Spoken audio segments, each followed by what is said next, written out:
কলকাতায় এমপি আনারের খণ্ডিত মরদেহ উদ্ধার, আটক ৩, বাড়িতে শোকের মাতম। আরাধনা পিণ্ডদানে উদযাপিত হচ্ছে বুদ্ধ পূর্ণিমা, ভেদাভেদ ভুলে ঐক্য ও সম্প্রীতির বন্ধনে বিশ্ব শান্তি প্রতিষ্ঠার আহ্বান। কুষ্টিয়ায় ভুয়া দলিলে মডেল মসজিদের জমি বিক্রির অভিযোগ, সক্রিয় দালাল চক্র।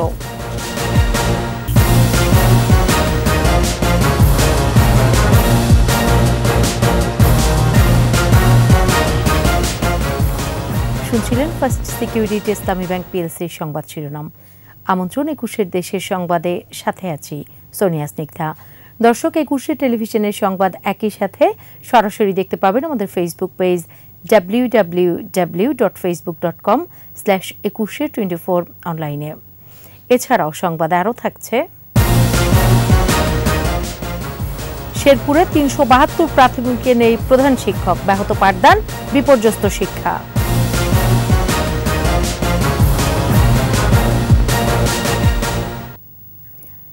ঝিনাইদহ ৪ আসনের সংসদ সদস্য আনোয়ারুল আজিম আনারের খণ্ডিত মরদেহ উদ্ধার হল কলকাতার নিউ টাউন থেকে। হত্যার রহস্য এখনও স্পষ্ট নয়, তবে স্বরাষ্ট্রমন্ত্রী বলছেন পরিকল্পিতভাবে হত্যা করা হয়েছে আনারকে। হত্যাকাণ্ডের সাথে জড়িত বাংলাদেশিরাই। ভারতীয় পুলিশের দেয়া তথ্যের ভিত্তিতে এরই মধ্যে বাংলাদেশ থেকে সন্দেহভাজন ৩ জনকে আটক করা হয়েছে। রিপোর্ট দুলি মল্লিকের।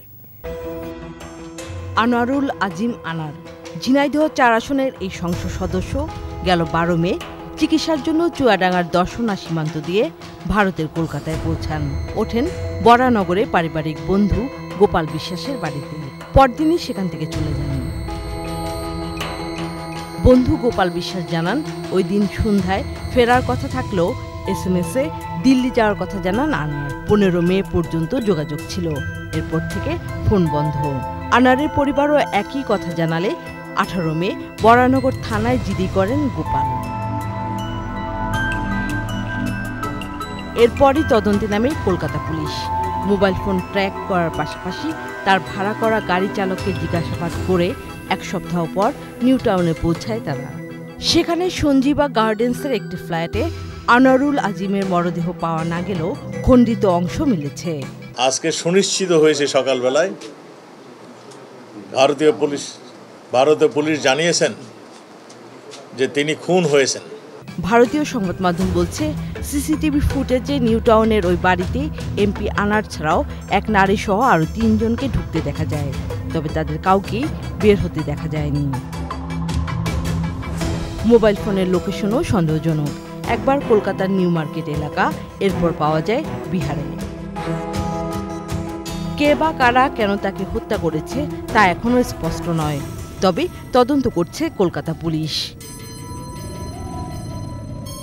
তাদের দেওয়া তথ্যে এরই মধ্যে ৩ সন্দেহভাজনকে আটক করেছে বাংলাদেশ পুলিশ।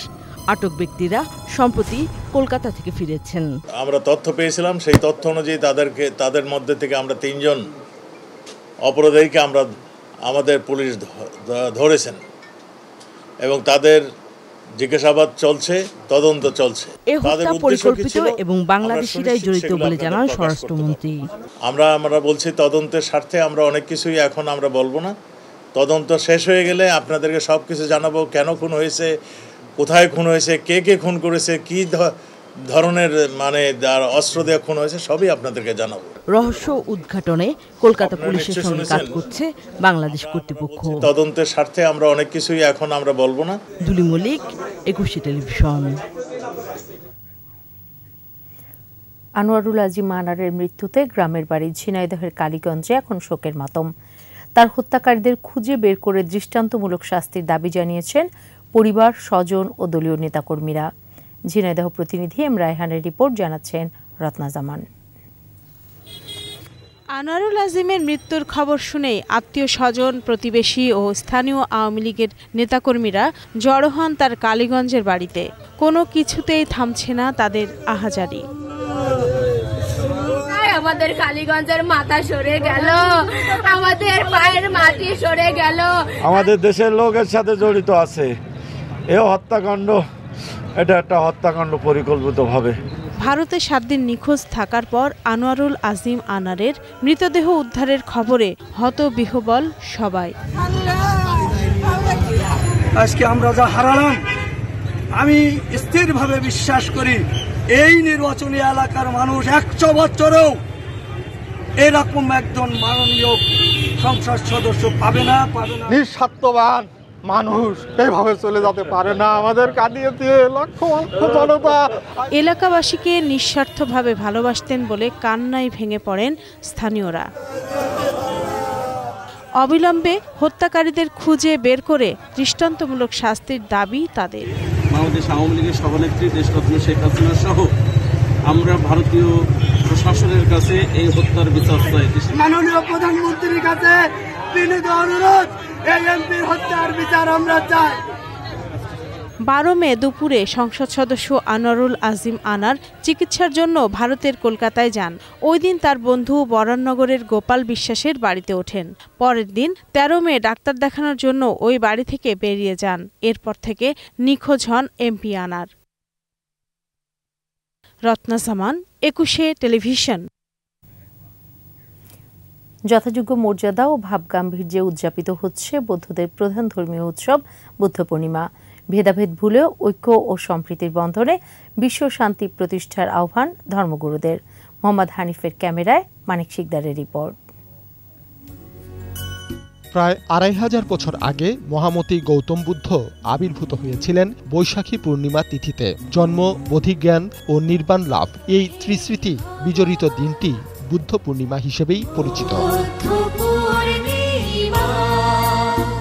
বৌদ্ধ ধর্মের প্রধান ধর্মীয় উৎসবের দিনে সকালে বুদ্ধ আরাধনা, শীল গ্রহণ, পিণ্ডদান, ভিক্ষু সংঘের প্রাতরাশ সহ নানা আনুষ্ঠানিকতার মধ্য দিয়ে সারা দেশে দিনটি উদযাপন করা হয়। দিনটা আমাদের সকলের জন্য একটা বিশেষ তাৎপর্যপূর্ণ। সকল মানব জাতির জন্য আমরা মঙ্গল কামনা করছি। বুদ্ধের যে প্রাথমিক যে স্তরের শীল, ওটা পালন করতে হবে। সবাইকে শুভ বুদ্ধ পূর্ণিমার মৈত্রীময় শুভেচ্ছা। পাপ থেকে মুক্তির উপায় বোধিসত্ত্ব বা শুদ্ধ জ্ঞান। বিশ্বজুড়ে চলমান অশান্তি, জরা ও যুদ্ধ বিগ্রহ অবসানের জন্য গৌতম বুদ্ধের বোধিজ্ঞান চর্চার তাগিদ দেন বৌদ্ধ ভিক্ষুরা। বুদ্ধের আদর্শিত মতাদর্শের যেইভাবে উনি প্রকাশ করেছেন, প্রচার করেছেন, সেইভাবেই যদি আমরা অনুকরণ করি, আমি মনে করি শুধু বৌদ্ধ নয়, বৌদ্ধদের জন্য বৌদ্ধ ধর্ম নয়, মানব ধর্ম। এটা হচ্ছে মানবতার ধর্ম। হিংসা করো না, লোভ করো না, মানুষের প্রতি ঝগড়া বিবাদ করো না। জলবায়ু পরিবর্তনের ফলে বৈশ্বিক উষ্ণতা বৃদ্ধি, প্রকৃতি ও প্রাণবৈচিত্র্যে কালো ছায়া নেমে এসেছে। এ থেকে উত্তরণের উপায় গৌতম বুদ্ধের আদর্শ। প্রকৃতির যতগুলো অনুষঙ্গ আছে, গাছপালা, পশু পাখি, জীব জন্তু, সবাই কিন্তু নিরাপদ হয়ে পড়ে এবং প্রকৃতি হয়তো নিশ্চয়ই তার মতো করেই সেই টিকে থাকতে পারে এবং নিশ্চয়ই সেটা আমাদের জন্য, মানবের জন্য আশীর্বাদ হবে। তো এটাকে আমরা প্রথমত খুব বেশি গুরুত্ব দিচ্ছি। এবার বুদ্ধের বাণীকে যদি আমি 3টি বাক্যের মধ্যে সংক্ষেপিত করতে চাই, সেটা হলো যে সকল পাপ থেকে বিরত থাকব, কুশল কাজ সম্পাদন করব এবং নিজের চিত্তকে বিশুদ্ধ রাখব। আচ্ছা, বুদ্ধ বলেছেন আমাদের সকল দুঃখের কষ্টের কারণ হলো অজ্ঞানতা, এবং এই অজ্ঞানতার কারণে আমাদের মধ্যে লোভ এবং আসক্তি।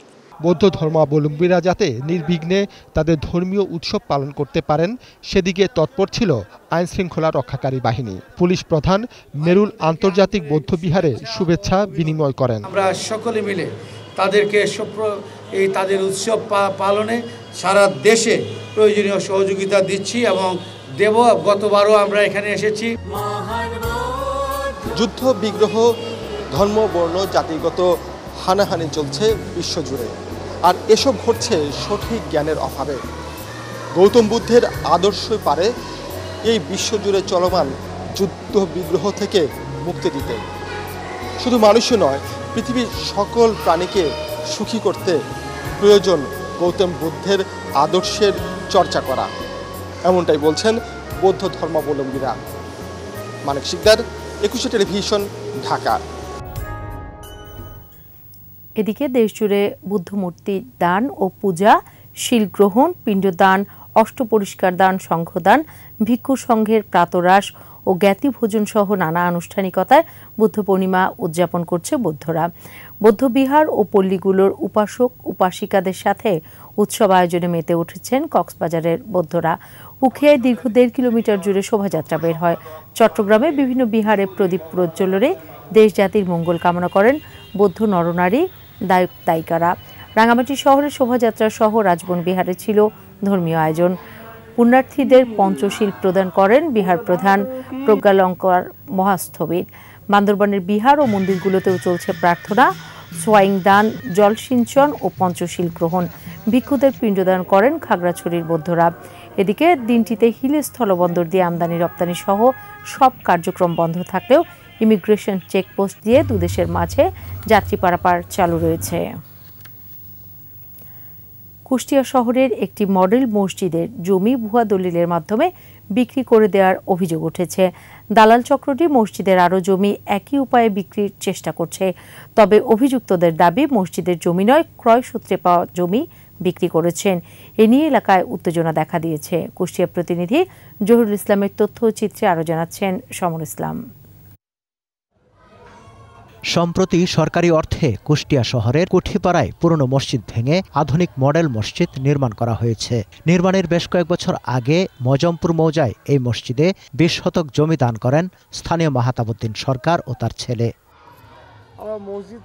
তখন জমিতে কোনো স্থাপনা নির্মাণ করেনি মসজিদ কর্তৃপক্ষ। এই সুযোগে ভুয়া দলিল তৈরি করে স্থানীয় একটি চক্র জমিটি দখলের চেষ্টা করছে। গত 6 মে চক্রটি 2.29 শতক জমি মাত্র 12 লাখ টাকায় বিক্রি করে দেয়।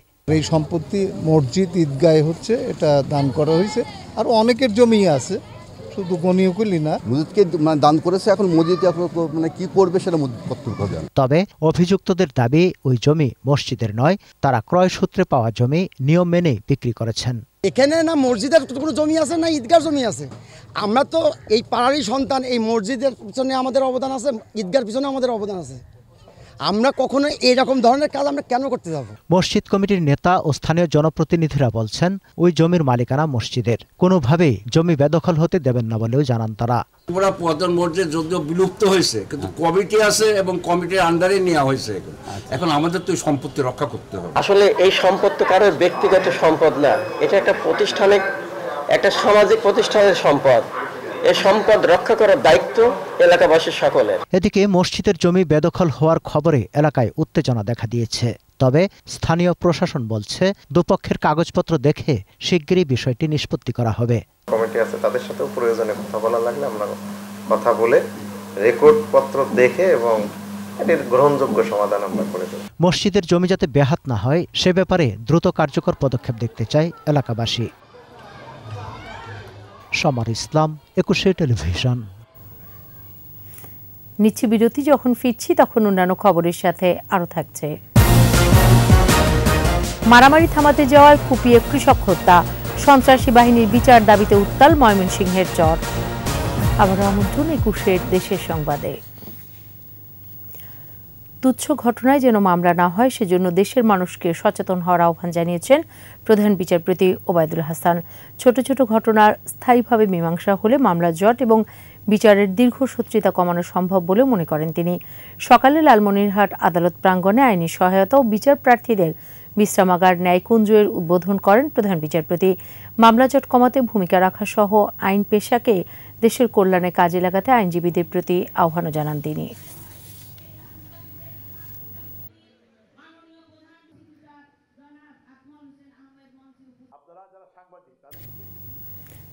শেরপুরে ৩৭২টি সরকারি প্রাথমিক বিদ্যালয় নিয়ে প্রধান শিক্ষক। সহকারী শিক্ষকরা জোড়াতালি দিয়ে দায়সারাভাবে দায়িত্ব পালন করছেন। অন্য শিক্ষকদের ভোগান্তি সহ ব্যাহত জেলার প্রাথমিক শিক্ষা। শেরপুর প্রতিনিধি শরীফুর রহমানের তথ্যচিত্রে আরও জানাচ্ছেন সমর ইসলাম। শেরপুর জেলায় ৭৪১টি প্রাথমিক বিদ্যালয়ের মধ্যে প্রধান শিক্ষক আছেন ৩৬৯টিতে। অর্ধেকেরও বেশি বিদ্যালয়ে ভারপ্রাপ্ত প্রধান শিক্ষকের দায়িত্ব পালনে অন্য শিক্ষকদের ভোগান্তি চরমে। প্রধান শিক্ষকের দায়িত্ব পালনে পর্যাপ্ত অভিজ্ঞতা আর সঠিক সিদ্ধান্ত নিতে না পারায় ব্যাহত পাঠদান কার্যক্রম। অনেক প্রতিষ্ঠানে ভারপ্রাপ্ত প্রধান শিক্ষককে মানতেও নারাজ সহকর্মীরা। আমাদের একটা প্রধান শিক্ষক পাইলে যাতে আমরা সহকারী শিক্ষকরা আমাদের ক্লাসগুলো বেশ ভালোভাবে নিতে পারি, অফিসের কাজগুলো আমাদেরকে না করতে হয়। একটা শিক্ষক কম থাকলে আর একটা 5টা শিক্ষকের প্রেশার পড়ে বেশি। প্রধান শিক্ষক থাকলে আমাদের অন্য ক্লাসগুলো আমাদের নিতে হতো না, আমাদের ক্লাসগুলো আমরা আরো সুন্দরভাবে আরো সময় নিয়ে আরো আকর্ষণীয়ভাবে করতে পারতাম। পারিবারিক সমস্যা থাকতে পারে, ছুটি নিতে সমস্যা হচ্ছে। ভারপ্রাপ্ত প্রধান শিক্ষকদের প্রশাসনিক কাজ, শ্রেণীকক্ষ পর্যবেক্ষণ সহ সভা সেমিনারে অংশ নিতে হয়। ফলে তারা পাঠদানে সময় দিতে না পারায় শিক্ষার গুণগত মান ধরে রাখাও সম্ভব হয় না। একটা শিক্ষা প্রতিষ্ঠানে যদি একটা প্রধান শিক্ষক না থাকে তাহলে আমার দৃষ্টিকোণ থেকে মনে হয় যে কখনোই সে শিক্ষা প্রতিষ্ঠানটা সুষ্ঠু সুন্দরভাবে ম্যানেজমেন্ট করা ঠিক না। প্রধান শিক্ষক না থাকলে যেমন শিক্ষকদের ম্যানেজমেন্টটা এখানে কিছু বা শিক্ষকদের একটা গাছারা ভাব থাকতে পারে বা শিক্ষকরা দায়িত্ব সঠিকভাবে পালন নাও করতে পারে। প্রধান শিক্ষক যদি না থাকে তাহলে সেই স্কুলে লেখাপড়ার মান কিরকম হতে পারে। শূন্য পদ পূরণে প্রাথমিক শিক্ষা অধিদপ্তরে কাগজপত্র পাঠিয়েছে জেলা প্রাথমিক শিক্ষা দপ্তর। আমরা পদোন্নতি দেওয়ার জন্য যে শর্তগুলো আর কি সমস্ত এসিআর এবং পেপার রেডি করেছি। বর্তমান মহাপরিচালক মহোদয় এ ব্যাপারে আমাদের সাথে দফাদফায় কথা বলেছেন এবং উনি বেশ আন্তরিক আছেন। গুণগত মানের প্রাথমিক শিক্ষা নিশ্চিতে দ্রুত সমস্যার সমাধান চান শেরপুরবাসী। সমর ইসলাম, 21 টেলিভিশন। ময়মনসিংহে দুপক্ষের মারামারি থামাতে গিয়ে স্থানীয় রাসেল বাহিনীর হাতে নিহত হয়েছেন কৃষক আলতাব। তাকে কুপিয়ে হত্যার বিচার ও খুনিদের গ্রেফতার দাবিতে আন্দোলনে নেমেছেন স্বজন ও চরের মানুষ। ময়মনসিংহ বিভাগীয় প্রতিনিধি আতাউর রহমান জুয়েলের রিপোর্ট, জানাচ্ছেন মাসুম আলিসা। ময়মনসিংহ সদরের চর কালীবাড়ির নিহত কৃষক আলতাবের বাড়িতে চলছে শোকের মাতম। কিছুতেই থামছে না স্বজনদের আহাজারি। তারা বলছেন, স্থানীয় চা ও পান বিক্রেতা মল্লিক মিয়ার পরিবারের সাথে দ্বন্দ্বের জেরে মঙ্গলবার রাতে মল্লিকের ওপর হামলা করে রাসেল বাহিনী। মারামারি থামাতে গেলে আলতাবকে কুপিয়ে রাস্তায় ফেলে চলে যায় সন্ত্রাসীরা। গুরুতর আহত অবস্থায় উদ্ধার করে হাসপাতালে নেওয়া হলে কর্তব্যরত চিকিৎসক তাকে মৃত ঘোষণা করেন। আলতাব হত্যার বিচার চান স্বজনেরা। আমার বাপ তো কোনো অন্যায় করেছে না, আমার বাপরে গেলে মারলো। রাসেল বাহিনীকে গ্রেফতারের দাবিতে ফুঁসে উঠেছেন চরের মানুষ। কঠোর আন্দোলনের হুঁশিয়ারি তাদের। ফায়ারও করছে 2-3টা লোক, কাছে যাইতে পারছে না। পরে ওরে 2-3টা বাড়ি মারিয়া 4-5টা বাড়ি মারিয়া থইয়া পরে দৌড়। ধুমতার একটা মারামারি হইতেছে, তখন আমি গ্যারাজতে বার হয়ে আইছি, আয় দিয়ে লাশ পড়ে রয়েছি, কিন্তু তারা কুবাই টুবাই থয়ে গেলে গা, পরে কিন্তু আমি লাশ ধরছি। সবাই ফাঁসি চাইতেছে, তার মেয়েরা, তার পরিবার এই কথাই বলতেছে, ফাঁসি চাই। রাতেই রাসেলের বাড়িঘরে হামলা চালায় উত্তেজিত জনতা। তবে এলাকা ছেড়ে পালিয়েছে পরিবারটি। ঘটনাস্থলে গিয়ে আইনি ব্যবস্থা নেওয়ার আশ্বাস পুলিশের। আসামিরা বর্তমানে পলাতক আছে, তারা গ্রেপ্তারের জন্য আমরা সর্বাত্মক চেষ্টা করতেছি, আমরা এজাহার নিচ্ছি। আশা করি খুব দ্রুত সময়ে এই ঘটনার সাথে যারা জড়িত তাদেরকে গ্রেপ্তার করে আইনের আওতায় নিয়ে আসবেন। নিহত আলতাবের মরদেহ ময়না তদন্তের পর পরিবারের কাছে হস্তান্তর করা হবে। মাসুম আলিসা, 21 টেলিভিশন। লন্ডনের সাউন্ড ট্র্যাক কেরাম ক্লাবে মুক্তিযুদ্ধ গবেষক, সমাজকর্মী, সাংবাদিক বিকুল চক্রবর্তীকে সংবর্ধনা দিয়েছে বাংলাদেশ কেরাম সেন্টার ইউকে। ক্লাবের প্রতিষ্ঠাতা ও সেন্টারের চেয়ারম্যান আব্দুর রহমান খান সুজার সভাপতিত্বে 21 টেলিভিশনের মৌলভীবাজার প্রতিনিধি ও শ্রীমঙ্গল উপজেলা প্রেস ক্লাবের সাধারণ সম্পাদক বিকুল চক্রবর্তীকে ফুল দিয়ে সংবর্ধনা জানানো হয়। লন্ডনের মাটিতে প্রথমবারের মতো মুক্তিযুদ্ধের আলোকচিত্র ও স্মারক প্রদর্শন করায় তার হাতে তুলে দেওয়া হয় সম্মাননা স্মারকও।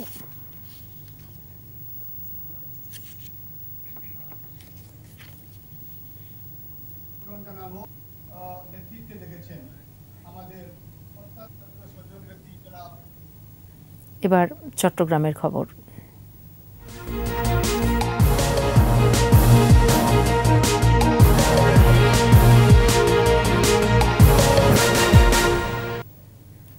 চট্টগ্রামের বাকুলিয়ায় কর্ণফুলী নদীতে জেগে ওঠা চরে সিটি কর্পোরেশনের বর্জ্য শোধনাগার প্রকল্প বাতিলের দাবি জানিয়েছে চট্টগ্রাম নদী ও খাল রক্ষা আন্দোলন।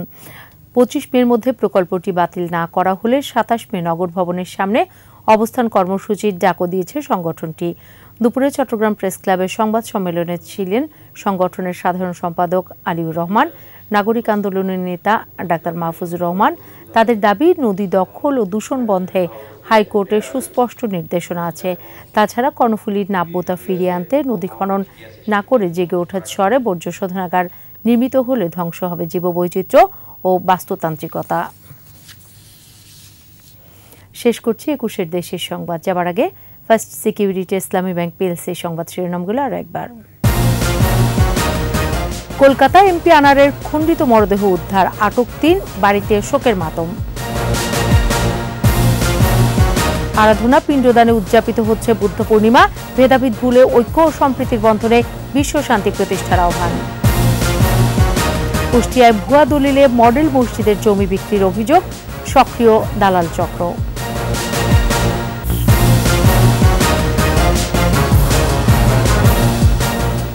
সর্বশেষ খবর জানতে ডায়াল করুন 2021 নম্বরে, আর ভিজিট করুন 21-tv.com ওয়েবসাইটে।